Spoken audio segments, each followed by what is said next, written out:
all of this, as Barbara Starr just reported.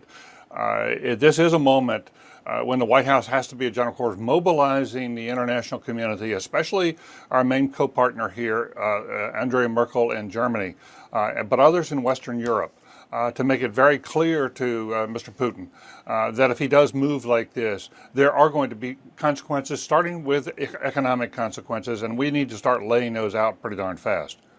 So let me ask you this, and I've asked this question of others from other angles viewing this breaking news.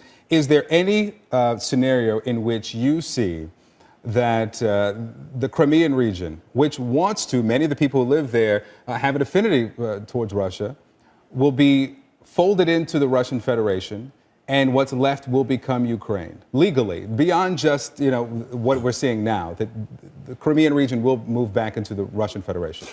I think that's not only possible, but likely. That's the scenario we seem to be seeing the early stages of.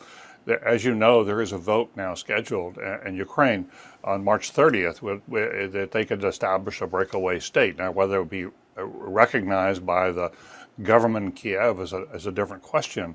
But the Russians will be able to claim, and Crimeans will be able to claim, look, there are such votes taking place in the West. There's a vote by Scotland coming up to establish an independent state.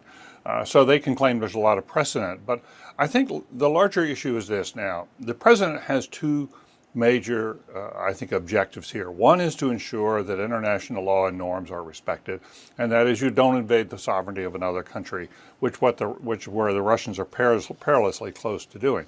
But the other thing is his own reputation. And there is a perception, fairly or not, that President Putin has outmuscled him on more than one occasion with regard to Edward Snowden, giving him asylum in effect, putting a thumb in the eye of the United States, and also then on Syria.